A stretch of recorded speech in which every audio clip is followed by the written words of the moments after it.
लहान लहान लेकर दारू पिऊ लागले तर कारण नवरा बी लेकर बी म्हणजे आम्ही करून खावा का कुठं पळून जावा।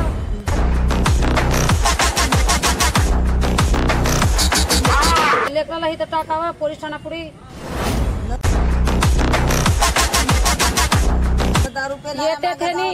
येते दारू बंद करता म्हणतात तसंच बघून येतात का बंद करत नाही एवढं समजा हे करता तुम्ही तेवढ्यासाठी का बरं बंद करत नाही।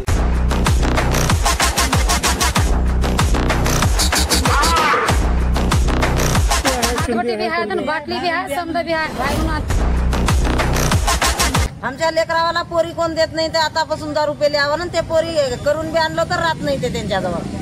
आम्ही कसं तर टक्कर देऊन काढलं दिवस पण आमच्या लेकरावाचा वाटोळा आहे पुढे। नवरा दररोज दारू पिऊन मारहाण करतोय, रात्रभर गोंधळ घालतो, तर घरातील लहान लहान मुलं देखील दारू प्यायला सुरुवात केली। त्यामुळे आमच्या मुलांना लग्नासाठी कुणी मुली पण देईनात। पोलिसांनी तात्काळ अनधिकृतरित्या दारू विकणाऱ्यांवर कारवाई करून गावात तांड्यात कायमस्वरूपी दारू विक्री बंद करावी, अन्यथा आंदोलन करू असा इशारा धाराशिवच्या उमरगा तालुक्यातील कदेर सेवानगर तांड्यातील महिलांनी निवेदनाद्वारे पोलीस प्रशासनाला दिला आहे। 1 सप्टेंबरला कदेर सेवानगर तांड्यातील महिला वर्ग यांनी तंटामुक्ती अध्यक्ष महादेव साखरे यांच्या सोबत उमरगा पोलीस ठाणे गाठले आणि पोलीस निरीक्षक प्रल्हाद सूर्यवंशी यांना कदेर तांडा कदेर शिवारात कायमस्वरूपी दारू विक्री बंद करण्याबाबत निवेदन दिले।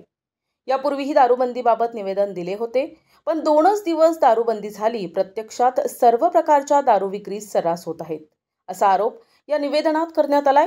पोलिसांनी तत्परतेनं सर्व अनधिकृतरित्या सुरू असलेले दारू विक्री अड्डे बंद करावे, अन्यथा आंदोलन करणार असल्याबाबतचा इशाराही या निवेदनाद्वारे देण्यात आलाय। कदेर शिवारात केवळ गावठी हातबट्टी नव्हे तर काही विदेशी दारू सुद्धा निर्माण केली जात आहे आणि त्याचा पुरवठा पूर्ण तालुक्याला केला जातोय, अशी माहिती काही महिलांनी NTVशी बोलताना यावेळी दिली आहे। बोलून दाखवणार होती पण मला कन्नड येत नाही, मराठी येत नाही, कन्नड येतात। तर लहान लहान लेकर दारू पिऊ लागले तर कारण नवरा बी लेकर बी म्हणजे आम्ही करून खावा का कुठं पळून जावा। लेकराला इथं टाकावा पोलीस ठाणा पुढे। येते दारू बंद करता म्हणतात तसंच बघून येतात का बंद करत नाही एवढं समजा हे करता तुम्ही तेवढ्यासाठी का बरं बंद करत नाही। माहित राहतात गावामध्ये किती जण दारू विकतात? 4-5 घर आहेत, 4-5 घर आहेत। रोज आम्ही कामाला जातात ते पैसे घेतात नवरा दारू पितात आणि रातभर आम्हाला झोपू देत नाही। दारू म्हणजे हातबट्टी आहे, हातबट्टी बी आहे बाटली बी आहे समजा बी आहे बाहेरून आणतात घरातून पाडतात रातभर आणि दिवसा ऐकतात दिवस निघाला त्यांच्या घरी जातात दारू प्यायला।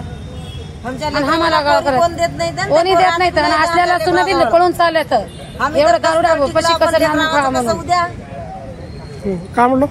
आमच्या लेकरावाला पोरी कोण देत नाही ते आतापासून दारू पेले आवा ना ते पोरी करून बी आणलं तर राहत नाही ते त्यांच्याजवळ। आम्ही कसं तर टक्कर देऊन काढलं दिवस पण आमच्या लेकरावाचा वाटोळा आहे पुढे। वाटोळा आहे का नाही आता शाळेवर अभ्यास नाही तेव्हाचे। मी महादेव विश्वनाथ साखरे तंटामुक्ती अध्यक्ष कदेर। रात्री 10:30 वाजता तांड्यातील सेवानगर तांड्यातील काही महिलांनी मला फोन केले की दारू पिऊन भांडणं मारामारी चाललीच म्हणून। मी म्हटलं संध्याकाळी काय येऊ शकत नाही, सकाळी येतो म्हणून यांच्याकडे गेलो होतो। तर ह्यांनी सांगितले की बाबा रोज अगोदर दारूचा विषय होता, पोलीस स्टेशनला या अगोदर निवेदन दिलेलं असून पुन्हा माननीय DYSP साहेबांना उमरगा यांना सुद्धा निवेदन दिलेलं आहे। सदरच्या निवेदन दिल्यानंतर फक्त 2च दिवस दारू बंद झाली आणि परत कंटिन्यू दारू चालू आहे। कायमस्वरूपी दारू बंद व्हावी म्हणून ही महिला इथपर्यंत पोलीस स्टेशनला येऊन याच्या अगोदर तक्रारी दिलेल्या आहेत। प्रतिनिधी सचिन बिद्री, NTV न्यूज मराठी, उमरगा, धाराशिव।